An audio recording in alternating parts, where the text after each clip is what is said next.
بدك قلتم زوجي دفين زركت زلو እግዚአብሔር ካባይ ሁሉ ይሞ ለዛዘው ዲዚአ ስንኪያ ወይ ሰላም ተከታተልቲ ሶል ሚዲያ አብዘው ዘለኹም ሰላምኩም ይብዛሕ እንድቅስ ክንትስ ኤርትራውነት ቡርመነት አንግረስ እንዳወልኩ ክብራት ተከታተልቲ በትኸይት ሓለልኩም ሶል ሚዲያ ኣብ ምዕባይ ትገብሩ ዘለኹም አስተዋጽኦ ደጋጊመ ብልብ እንዳመስገንኩ ንሎሚ ከምዚ አበርስ ትሪእዎ ዘለኹም መቼም ክብርን መጎስን ሓይልታት ምክልኻል ኤርትራ ክብርን መጎስን ንመንግስቲ ኤርትራ ብባሕሪ ይኹን ብመሬት ብክል ሰማያት ይኹን ገጥ አቢሉ ሃመማ ይትሓልፍን ንዑ ዝምልከት ገለ ክህልወና እዩ ግን ሓንትላህ ብጣዕሚ ተሓዊሰ እንደ ዘለኹም ኩላትኩም ኤርትራውያን ካሶ ኢልኩም ተሓጎሱ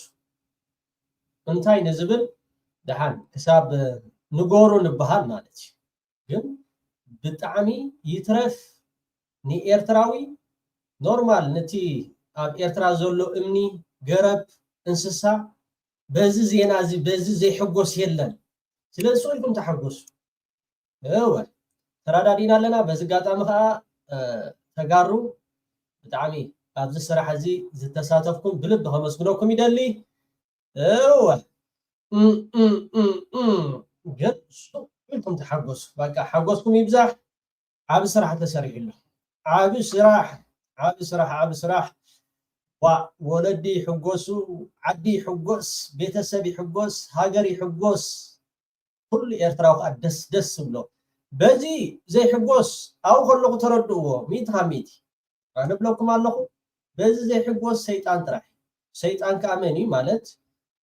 ኣይንፈልጦን ኢና ብሂወቶም ግን ሰይጣውንቲ ኣለዉ ኣብ ኤርትራ ፅቡቕ ዜና ሰሚዖም ወይ ከዓ ብወገን ትግራይን ኤርትራን ፅቡቕ ዜና ሰሚዖም ዘይሕጎሱ ኣለዉ እዚኦም ከዓ ሰምሰርትን ደለልትን ከምኡውን ኣብ ፅልኢ ተሸኺሎም ኣብ ፅልኢ ህዝቢ ትግራይን ህዝቢ ኤርትራን ኣብ ፅልኢ ህዝቢ ሱዳንን ኤርትራን ኣብ ፅልኢ ህዝቢ ምሓራን ኤርትራን በቃ ባህታ እቲ መንፈሶምስ ናይ ደም መንፈስ ዘለዎ ማለት እዩ እሞ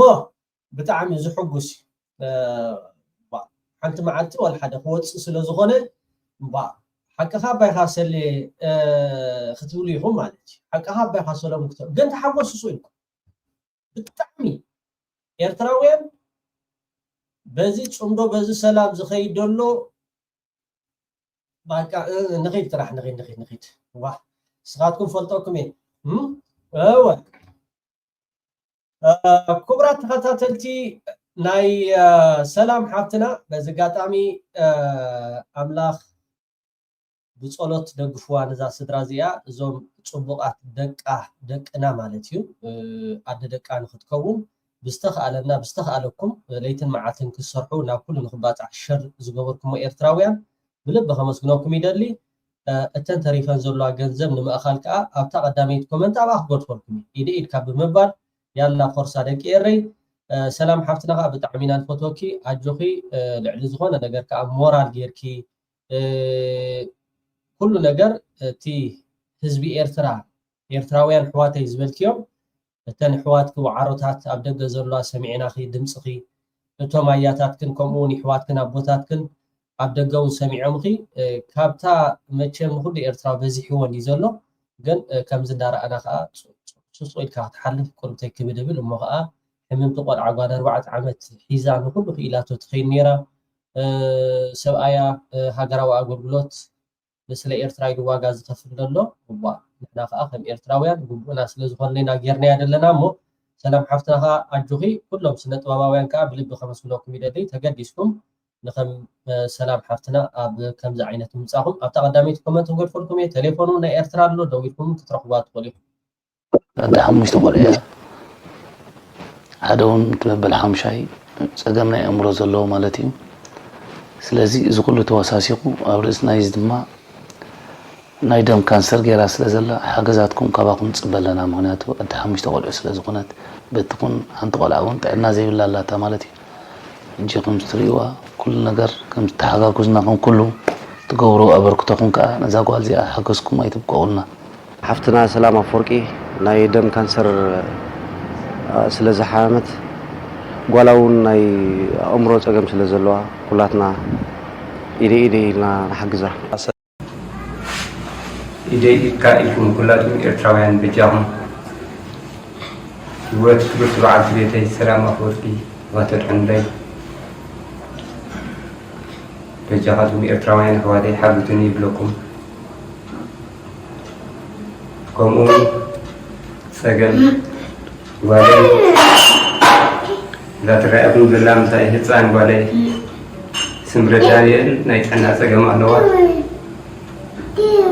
نايت زحتالو يوم رو سجم علوه بعد بيتي موبايلين كحكم تقبلوه ولا كميرتراويا تحبوني بتحتنا لحتى وتعي الله نعيون نايحمام شكر سجم علني أبرز زي يقول بعد بيتي سجم قاتي من دول لذي كلاتهم إرتراويان حواتي يجون حدرا الوقت بعد بيتي فتحكم لي بحضر علم منكم الله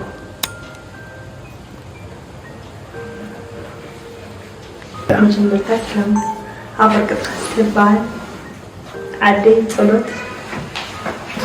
شم ربوي أبوي تغسل أبوي سبان عديك سيدة رأيقلي أباه تبا لازم أمسوري من دنو يتروي نوادي أكسي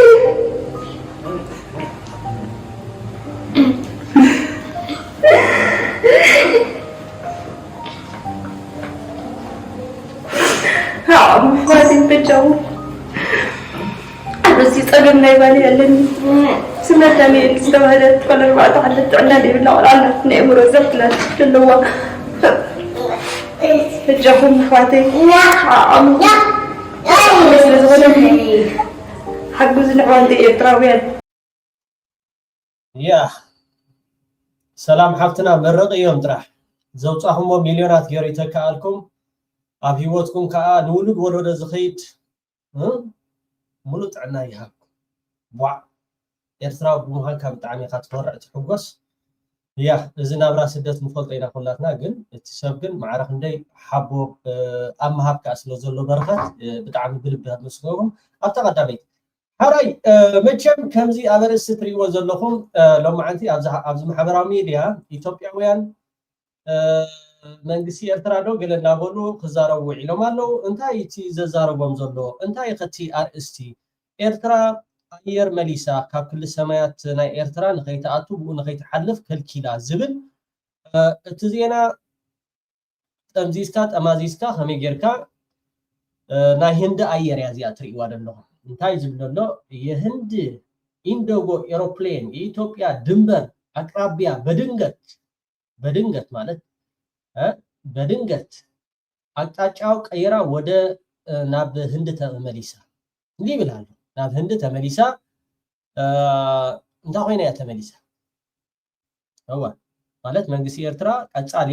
ኣብ ሶል ሚዲያ ወላ ተን ካልኦት ሚዲያታት ባእሱ ምስ 4 ኪሎ ዳእምበር መንግስቲ ኤርትራ ምስ ህዝቢ ኢትዮጵያ ባእሲ ይብሉ ህዝቢ ኢትዮጵያ ዝኾነ ክሰራታት ከይጋጥሞ ካብቲ ለባምን ጭውነትን አካይዳ ናይ መንግስቲ ኤርትራ እታ ገሕማት እታ ቀታሊት ሰብ ዝኾነት መገዲ ኣየር ናይ ኢትዮጵያ በቲ ገንዘብ ንሳት ረኽቦ ኣጽዋራት እንዳገዛእኹም ንዓና ለይትን መዓልትን ክትፍክሩና በቲ ከተዋጣውጥና ትውዕሉ ዘለኹም እቲ ክልል ሰማያት ናይ ኤርትራ ምርጋጥ ንዓና ንኤርትራውያን እቲ ዝቐለለ እዩ ነይሩ ግን መንግስቲ ኤርትራ ማለት ከማና ቁጥዕ ዝብል ኣይኮነን ጽባሕ ንጎኮ ነግረኩም ኣለኹ እቶም መርሕትና ኤርትራ ያ ነዘን ተእለት ኣብ ህይወትኩም ክዝክሮም ክትነብሪኹም ብሕጂ ዝመጽእ ግን ትዛረቡን ኣብ ኩልኹም ክሳድኩም ክረግጾኩም ግን ሓንቲ ይኸውን ማለት እዩ ስለምንታይ እዛ ኣየር ተመሊሳ ነታ ገሕማት ነታ ቀታሊት ሰብ ብክልል ሰማያት ናይ ኤርትራ ንክትሓልፍ መንግስቲ ኤርትራስ ዘይከልከላ ነዛ ናይ ህንዲ እዚኣስ እንታይ ኮይኑ ይከልኪልዋ ተመለሲልዋ ንዝብል ሕቶ መቸም ኤርትራዊ ፍጥር ክብል ንቑሕ ሓደ ጊዜ ኣብ ትምህርቲ ብዙሕ ትጻውጡ ሰባት ኣለኹም ኣነ ኤርትራዊ ፈሊጡ ክድንቁር ፈሊጡ ክጽይቕ ተዘይኮይኑ ከም ኤርትራዊ እንዶ ዝበሃል ነገር ኣሎ ኤርትራዊ እንዶ ኣለዎ እንዶ ኣው ከሎ ነገራት ኣብል ኣቢሉ ስርድ የብሉ እዛ መገዲ ኣየር ናይ ህንዲ بناي إيرترا جيرا ناب إثيوبيا نسخاتكم جن طويا بيلكم أنت هم جيركما أوه زيما ولا حد تساقم يقولون تا زيما تريحون كأيركما تا قتمون كأيركما يهم تساقم زرلو يكوننا أو هرادا نخدينا جن أنت هم جيركما مجمرتا بإيرترا جيرا ناب إثيوبيا نخطأتو تملس تبهيلا مالتي تملس تبهيلا ناب عدها تمليسا عدلنياتات يعني أذربيجان قد محجر يهمونهم بخل السمايات نا إيرترا خا معرخ ندي التي سيفيل افيشن رادار حماما ايتحلف صاص ايتحلف بخلو باقا عوف ايتحلف بخلا اجم منግስት ኤርትራ ኣብዚ خمس ገንዝጉቦይ ኩላቱም ከ ክብርን መጎስን መንግስት ኤርትራ ይኩም ጽሓፍ ኣብ ትሕቲ እግዚአብሔር ኣብ ትሕቲ ረቢ ማለት ኣብ ትሕቲ እግዚአብሔር ኣብ ትሕቲ ረቢ هو نزربا تقننوا سبات كا ስለ ዘለኹም ስለምንታይ ከምዚ ገለ ዝበሃል ነገራት ኣሎ ግን ንዓኻትኩም ከ ኣታኮ ኣብ ትሕቲ ፈጣርን ረብን ማለት ንህዝቢ ኤርትራ ብዛዕባ ረብን ብዛዕባ ፈጣርን ክትመሮ ዝኽእል ዓቕምን ብቕዓትን ዘለዎ ሰብ የለን ብዝኾነ ዘረባ ከይከደና ትሪእዎ ኣለኹ ሓራይ እዚ ብፅሑፍ እዩ ሓንቲ ነገር ከሪአኩም እየ ካብዚኣ ብዙሕ ነገራት ደቂረይ ክትወስድዎ ትኽእሉ ነገር ኣሎ እስከ ታይዳ ንቂድሓን ኣብዚ እስከ ረኣይዎ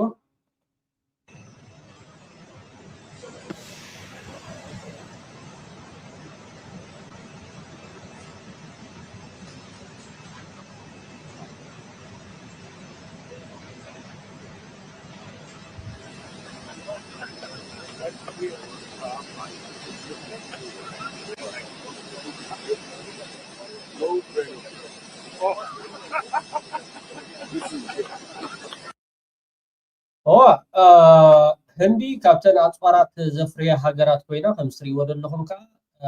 نايم التحقوقات مالتي إذا نايم التحقوقات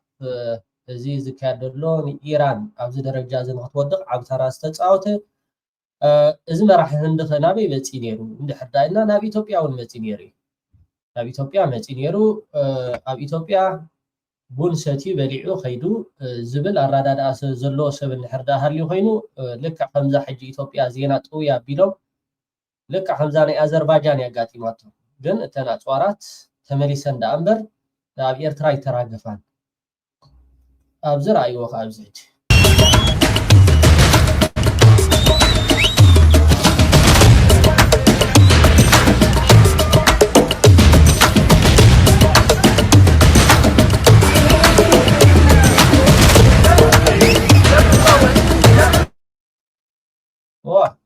እዚ ኣቀባብላ ንናይ መራሕናይ ህንዲ ኣብይ ኣሕመድ ኣብ ኢትዮጵያ ተቐቢልዎ ቅድሚ ወርሒ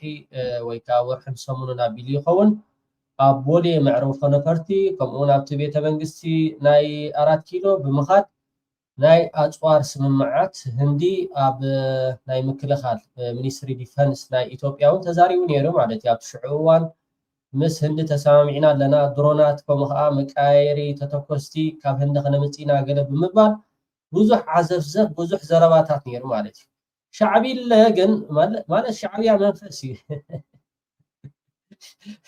እቲ ፀገም ኣነ ሓደ ግዜስ እቲ ዜና ትሰርሕዎ ዝኣምንኹም ኣለዎ ማለት ድዩ ኤርትራ ሱ ኢላ መሊሳትንዋ ክትመልስ ኮይና እኮ ናይ ኢትዮጵያ መገዲ ኣየር እኮ بناي إيرترا قصالي زحلف بوي كو زحلف ليتن معلتن احنا هنزارو نوع لنا بجاخاتكم دو نزا جمجع إثيوبيا كابتي ገንዘብ ትረኽቦ መግዛእ ኣፅዋራት ገይሮም እንድሕርዳት መገዲ ኣየር ኢትዮጵያ ክልል ሰማያት ናይ ኣየር ናይ ኤርትራ እንድሕርዳት ዓፅዩ ተኻሊሉ ስለ ዝኸይድ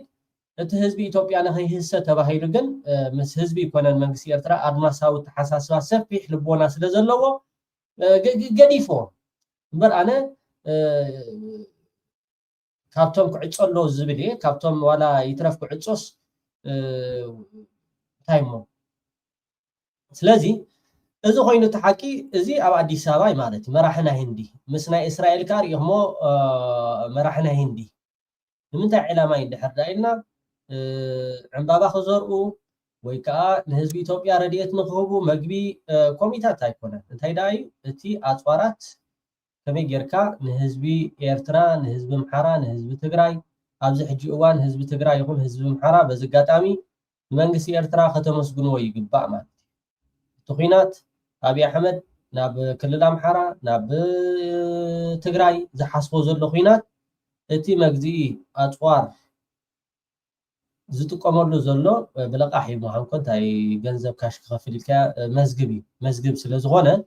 ጽባሕ ንጎ ከዓ እቲ ካልእ መራሒ ዝመፅእ እሱ ይኸፍሎ ትዕዳ ማለት እዩ ኣኸነ ንህዝቢ ኢትዮጵያ መግቢ ዝቕርበሉ ግን ኣፅዋራት መቕተሊ ካብ ህንዲ ብኣየር ናይ ኤርትራ ክሊ ሰማያት ሒሳ ክትሓልፍ ዝሓሰበት ተመለስ ተባሂላ ወይ ከዓ ኣብዚኣ ኮፍ ከነብለኪና ወይ ተመለስ ተባሂላ ደርፊ ናይ ዓደይ ባቃ ከምዚ ቀደም ኣብ ሲናማ ሓማስየን ትዝክርዎ ዲኹም ከተምሪእዋ ባቃ ከምኡ ደርፊ ናይ ዓዶም እንዳደረፉ ናብ ህንዲ ተመሊሳ ማለት እዩ ሕጂ ግን ንስኻትኩም ግን ናብ ዓዲ እንግሊዝ ክትከይድ ዶ ናብ ገለ ዶ ኣቱም ሰባት እንታይ ከም ትኾኑ ኣለኹም ዝሓበሻ ቁርብቶ ይባህ ስምዖ ብዚ ኤርትራ የህንድን አውሮፕላን አላሳልፍም ማለቷ ተሰማም። ከአስመራ ምን ተሰማም? ንብረትነቱ የህንዱ ኢንዲጎ አየር መንገድ የሆነውና በበረራ ቁጥር 6E33 የተመዘገበው አውሮፕላን የተነሳው ከዴልሂ ከተማ ሲሆን የሚጓዘውም ወደ ማንቸስተር ከተማ ነበር። ለወትሮ ይህ በረራ የሚከናወነው በኤደን ባህረ ሰላጤ ሰማይ ላይ የነበር ቢሆንም በመካከለኛው ምስራቅ የአየር ክልል በመዘጋቱ የተነሳ በአፍሪካ ቀንድ በኩል መሄዱን አማራጭ አድርጓል። ይህ በረራ ለ7 ሰዓታት ከተከናወነ በኋላ የኢትዮጵያ አየር እዚ ባህሪያት ናትኩም ክኾኑ ኸሊ መንግስቲ ኤርትራ ምስ ህንዲ ይኹን ምስ ህዝቢ ህንዲ ይኹን ምስ ህዝቢ ኢትዮጵያ ይኹን ምስ ህዝቢ ሱዳን ይኹን ምስ ህዝቢ ዓለም በኣስን ፅልእን የብሉ ብዙሓት ኣየራት ክሓልፋ ውዕላየን ብናይ ኤርትራ ስለምንታይ ኮይና ተኸልኪላ ስለምንታይ ወይ ኮፍ ከነብለኪና ወይ ከዓ በታ ደርፊ ናይ ዓድኻ ዳደረፍካ ባቃ ብኡ ጌርካ ተመለስ ተባሂሉ ተመሊሱ ስለምንታይ ብካልእ ሃገር ከተጠውያ ደይ ትኸይድ እንድሕር ዳ ናብ በዓል ማይ ወኣቱም ሰባት እምቧዕ መቸም ምዃን ኮብ ኢትዮጵያ ሓቂ ተተዛሪብካ ይነብሩ ዳ እምበር እዚኣ ከዓ ከተምፅዋ ይኹን ከምታ ናይ ኣዘርባይጃን ፊሕርና ድሓር ሽዑ ሲም ተሸመ መፂ ብደይ ዕጣን ተላፋሊፉ ማለት እዩ ካብቲ ናይ ማይ ዓዲ ሃሎ ገጭብና ምስ ሓደግና ንእሽተይ ኣንክስ መሰበልና ተላፋሊፉ ማለት እዩ ናይ ኣዘርባይጃን ሕጂ ከዓ እዚ ከምዚ ናይ እስራኤል መራሒ ምስ ናይ ህንዲ ከምኡ ከዓ ምስ አብይ አሕመድ እቲ ስምምዓት ዝነበረ ናይ ኣፅዋር ተተኮስቲ ሕፅረት ከም ዘጋጠሞ ነጌርና ማለት እዩ ናብ አዘርባይጃን ከይዱ ከም ዝነበረ አብኡን በዓል መሳይ እውን ገሊፆሞ ነይሩ ዴልሂ ከተማ ሲሆን የሚጓዘውም ወደ ማንቸስተር ከተማ ነበር። ለወትሮ ይህ በረራ የሚከናወነው በኤደን ባህረ ሰላጤ ሰማይ ላይ የነበር ቢሆንም በመካከለኛው ምስራቅ የአየር ክልል በመዘጋቱ የተነሳ በአፍሪካ ቀንድ በኩል መሄዱን አማራጭ አድርጓል። ይህ በረራ ለ7 ሰዓታት ከተከናወነ በኋላ የኢትዮጵያ አየር ክልል ላይ የደረሰ ቢሆንም በቀጣይነት ወደ ኤርትራ አየር ክልል የሚያስገባውን ፍቃድ ግን ሊያገኝ አልቻለም። በመሆኑም የኢትዮጵያ ሰማይ ላይ ታጥፎ ወደ ህንድ ለመመለስ ተገዷል። ኢንዲጎ ስለ ጉዳዩ ባወጣው መግለጫ የአየር ክልሉ መዘጋቱን የሚገልጽ መረጃ የደረሰን በመጨረሻው ሰዓት ላይ ነው። وسلمتها لاب إثيوبيا دي تعلم كومي اللي زحتت يقولكم عندي كومنت كود حنقتو بزحت إثيوبيا وين وتصيحكم يرو بإرترا جيرنا بإثيوبيا نقطعتو زح حسبت دا أمبر كاب إثيوبيا سلمتها دا لاند زي تقبر أديس أبابا لاند جيراكو بوزح نقرات ركبات جيرا بتزولو مسوع الكينيا دي مسوع الإرترا دي مسزقونة السودان دي جلا جيركا دي جلس ناب هندية تمريسات ولا زلو ናብ ህንዲ ኣብ መንጎ ህንድን ኣብ መንጎ ኢትዮጵያን ካ ፅቡቅ ዝምድና ይደሎ ክሳብ ቀዳማይ ሚኒስተር ናይ አብይ አሕመድ ከምኡ ከዓ ናይ መራሒ ናይ ህንዲ ከም ዝትሪኦ ዘለኹም ተሓቋቂፎም ተሳዒሞም ገለገለ እዮም ስለምንታይ ኣብ ኣዲስ ኣበባ ክላ እንዳትገብር ዘይተደልየ ስለምንታይ ናብ ብቐጥታ ግደፉና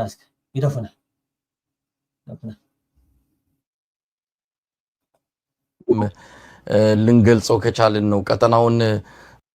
ጥራሕ ኩላትኩም ሻዕቢለ ማለት በዝጋጣሚ መንግስቲ ኤርትራ ብጣዕሚ ብልቢ ክምስገን ዝግብኦ መንግስቲ ካብ ራስ ቄሳር ክሳብ ራስ ዱሜራ ሓይሊ ባሕሪ ገጥ ዶባት ኤርትራ ገጥ ሓይልታት ምክልኻል ኤርትራ ክል ሰማያት ኤርትራ ከዓ ከም ትሪእዎ ዘለኹም ሲቪል አቪዬሽን ከምኡ ከዓ ሓይሊ ኣየር ኤርትራ ማለት هو كوف كتبلا تخوين كوف تلاقيها بالعلى خوينا خوف تبلا مالتي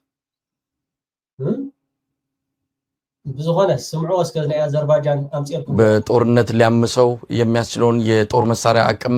ለመፍጠርም ጭምር ወደ አዘርባይጃን የሄደው ሌላ ምክንያት እንደሌለው ይታወቃል። ለማንኛውም አብይ አህመድ በአዘርባይጃን ባደረገው ቆይታ በተለይ ከመከላከያ ስምምነት ጋር በተያያዘ የሁለቱ ሀገራት ወታደራዊ ግንኙነቶች ላይ ውይይት ማድረጉን የራሱ የመንግስት መገናኛ ብዙሃንም በይፋ የገለጸው ጉዳይ ነው። ገለታው አዘርባይጃን በተደጋጋሚ የአብይ አህመድ ባለስልጣናት ይሄዳሉ። ከዚህ በፊትም እንደዚሁ ፊልድ ማርሻል ብርሃኑ ጁላን ጨምሮ ሌሎች የመከላከያ አዛዦች በኋላ ደግሞ በተደጋጋሚ ምክትል የውጭ ጉዳይ ሚኒስትሩ ተመስገን ጥሩነህ አዘርባይጃን ተመላልሰዋል። ከዚህ በፊት የዛሬ 1 ዓመት አካባቢ ታስታውስ እንደሆነ 3 መሳሪያ የጫኑ መርከቦች መዳረሻቸው ኢትዮጵያ እንደሆነ ያው የኢትዮጵያ ንብረት ነው በወደብ ላይ የሚያራግፉት በጣም ከፍተኛ ቁጥር ያለው ዘመናዊ መሳሪያና ተተኳሾችን ጭነው ሲመጡ የነበሩ 3 መርከቦች በኤርትራ የባህር ወሰን ሲያልፉ ኤርትራ መንግስት ተይዘው መርከቦቹ ሲታገቱ የመርከበኞቹን ከብዙ ድርድር በኋላ መለቀቃቸውን የምናስታውሰው ነው። መሳሪያዎቹን በሙሉ የኤርትራ መንግስት ወርሷል። አብይ አህመድ በከፍተኛ የውጭ ምንዛሪ የገዛቸውን ድሮንን ጨምሮ ከባድ መሳሪያዎችና ተተኳሾቻቸውን የኤርትራ መንግስት ለራሱ ገቢ አድርጓል። የዛን ወቅት አብይ አህመድ በድብቅ ወደ ኤርትራ መንግስት ባለስልጣናት እንደዚሁ ሽምግልና ልኮ ነበር። የአፍሪካ ህብረት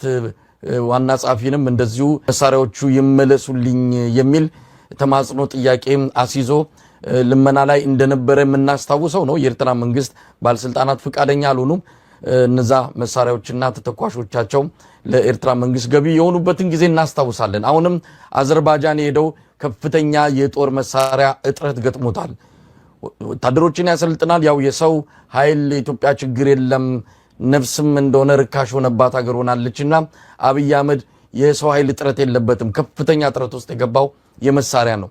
ለዛ የሚሆን ግዢ ለመፈጸም ነው ወደዛ ቀናው። ነገር ግን ያለው ዝርዝር ሁኔታ የታወቀ ነገር የለም። አብይ አህመድ 3 ኃይሎችን ያስታጥቃል። የራሱን ሰራዊት ፋኖንና ኦላን ያስታጠቀ ስለሆነ የመሳሪያ እጥረት ሊገጥመው እንደሚችል ነው ከዚህ በፊትም ሲገለጽ የነበረው። ለማንኛውም የኢትዮጵያ ህዝብ አብይ አህመድ ሰላም እንዲያመጣለት አብይ አህመድ እንዲያረጋጋው የመጣውን እሳት የመጣውን አደጋ እንደው እንዲያረግበው ሲጠብቅ እሱ ግን ግድ የለም አሁንም የኢትዮጵያን ችግር መፈታው በጉልበት ነው በጡንቻ ነው ብሎ የጦር መሳሪያ ሸመታ ላይ ነው ያለው። እንዴት ታየዋለህ ይህን ጉዳይ? አብይ አህመድ የሚያስታጥቃቸውን ስትዘረዝር የቀድሞው ፕሬዚደንት መንግስቱ ኃይለማርያም ያሉት ትዝ አለኝ። እንደ አዲስ አበባ ዩኒቨርሲቲ ይሁን እንደዚህ አይደለም ወታደሮችን ሰብስበው ነው ሲናገሩ መንግስታችን የሚያስታጥቀው እናንተንም ተቃዋሚውንም ነው አይደለም ሲሉ እዛ ያሉ ተሰብሳቢዎች ልክ ነው ይሉ ነበርና እንዳሉትም እሳቸው መንግስታቸው ያስታጠቋቸው ሰዎች መጨረሻ ላይ ገልብጠዋቸዋልና ኢትዮጵያ ውስጥ እንዳልከው እንደዛ ነው። አንዴ ኤርትራን ያስታጥቃል፣ እዛ ቀጥሎ ደግሞ አገር ቤትም ላሉትም ያስታጥቃል እና ይሄ ሰው ዛሬም ይሸምታል። እንግዲህ የኢኮኖሚው ችግር ዞሮ ዞሮ ለድሃው ነው። ግሽበቱም መከራ ላይ የጣለን ያለችን ብር እንግዲህ ሄዳ አዘርባይጃን ሞርተር በተለይ በሞርተር የታወቀች ሆናለች አሉ። አዘርባይጃን እንደዚህ ሞርተር እና የካሊበር የሚባሉ እነዚህ መሳሪያዎችን ታመርታለች። ትንሽ ረከስ ያለ ነው። ከሌላው አካባቢም ደግሞ በጂኦግራፊም ብዙ የራቀ አይደለም። ስለዚህ እዛ አካባቢ ሄዶ መሳሪያ ለመሸመት ነው። ሌላ ምንም የፖለቲካ ሲግኒፊካንስ የለውም። የሪጅን ጉዳይ የፖለቲካ ስራ ለመስራት አይደለም። የጉዞ መሳሪያ ለማምጣት ብቻ ለመለመን ነው ያመጣው። ግን ገዝቶስ በምንድነው የሚያመጣው ነው አሁን እኮ በጣም የሚያስገርም ነገር። እንግዲህ ኮንቴነር ገዝቶ በምን በባህር ላይ ያመጣው መቼም በዚህ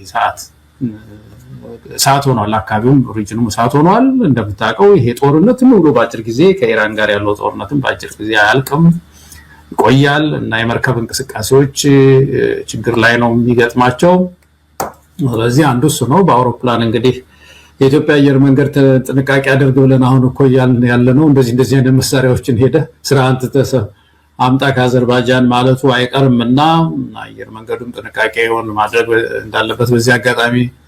እንዳንድ መቼም ኢትዮጵያዊ ዜጎች ማንሳት ያለብን ይመስለኛል። ከዛ ውጪ ሌላ ምንም ጉዞ የለውም። ይሄ ጉዞ ግን አንድ ትልቅ የሚያሳይ ፖለቲካ መልእክት አለ። እንግዲህ መሳያ መልእክት ምንድነው? ይሄ ሰው ምናልባት ገለታው በአብይ ደረጃ እንግዲህ ሀገሪቱ ጠቅላይ ሚኒስትር ነው የሀገሪቱ አብይ አህመድ ፕሮፓጋንዳ ክሰርሕ ከሎስ خمودة أخدان كم شرق مفوزون زي الرأيو بتعدي كم دلله يكون من نجارو حزق أنا لحاله نوبل تصبوا تنتهي مسيلك أبي أحمد بروباغندا خسر خلص خمودة أخدان كم شرق مفوزون زي الرأيو بتحساس وازودقو نتريتهم ون زي قرب عينها أتو زي خلو يترفد زروهم نعقنا يومس تحتج أما أجرنا مخانم بتحساس با تقرأي شيء أم كولعو مكيرمس تجينا هزبي مسدق مسمرحة خوين سعيروهم أواردوهم كيدو سبنا بسبو زبنا وقربو سلزخانه أزابن نابزب غايا أتوم تقرينيا زارو وزاب نفلت أمينا تقرينيا زارب زبالة بمولو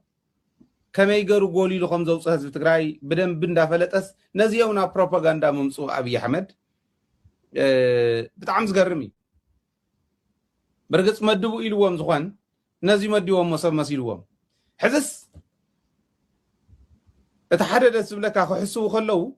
ككندن بازخون حسوتي يخون مو معدي خاون تريو حسوتي سويلش تشلخنو يخو سبات التاليلو حزب الدناغيرو خد زغل حسته يكون علامات ابصي حميم شعبيه ايدو علامات اخو بصح خلص حزب تግራይ زي رأيوس زطمام زيو ريو مالتكو اني تنبين كبصح خل عبي عد كبصح خلص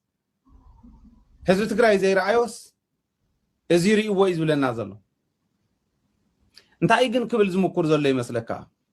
اتا عباي حدغا زخونتو نابي احمد صمدو يا تا صمدو حنقو غايم سيلكا تسال انت دليقا شعبيه اي حنقو غايم سيلكا تسالو منات شعبيان ويانن شعبيان حزب تግራይን ዝነበረ መፈላላይ ስለ ዝፍለጥ አፈላላይ ክእለኸም ዘይኽእል ተመልከት በኢትዮጵያ ገጽ ከምዚኦም ዝበሉ ትግርኛ ዝዛረቡ ወዛብእ ህዝቦም ሒዞም ዘብልዑ ስለ ዝኾኑ ህዝቦም ሒዞም ከብልዑ هو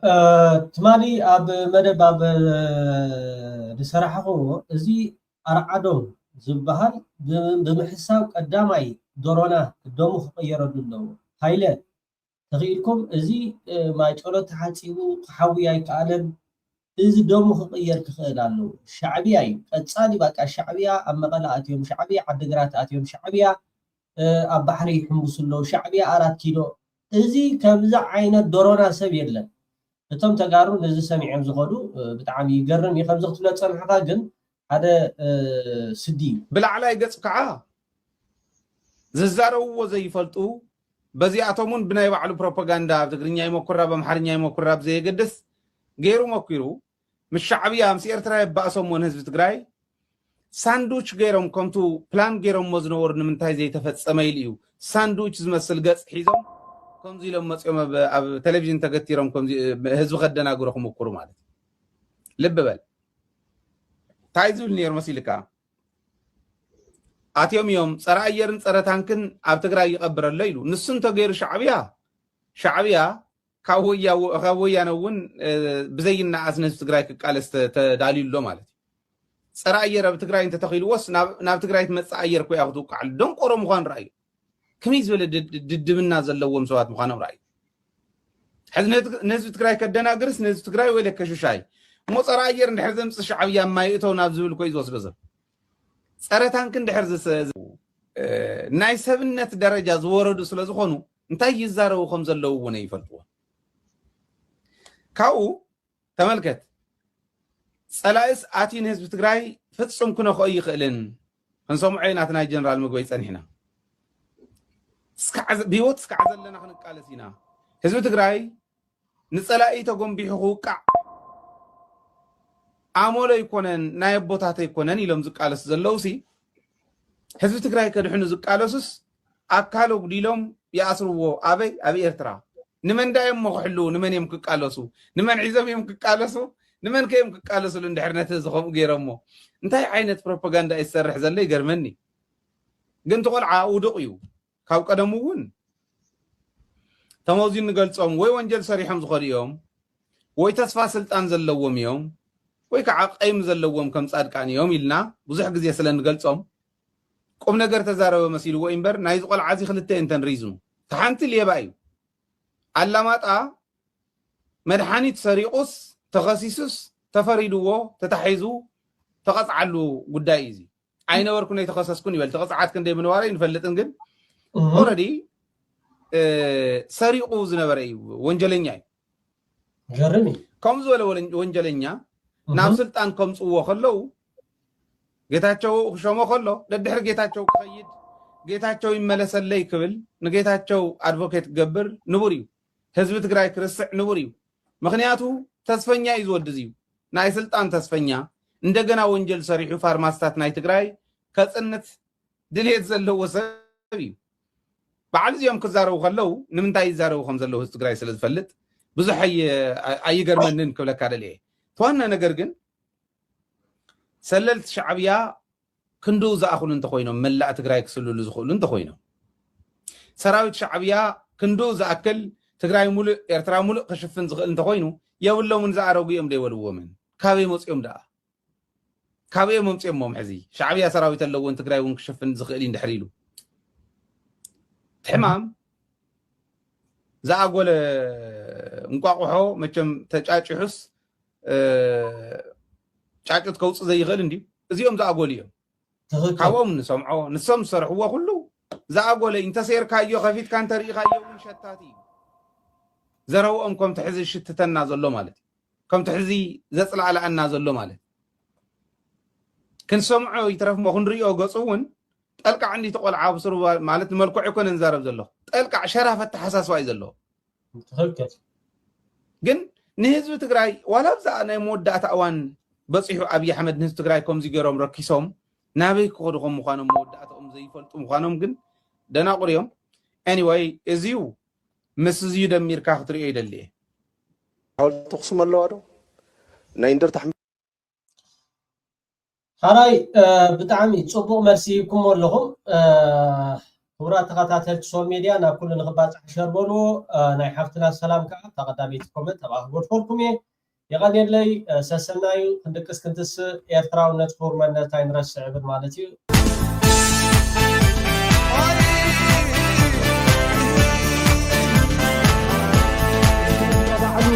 بجد قلتم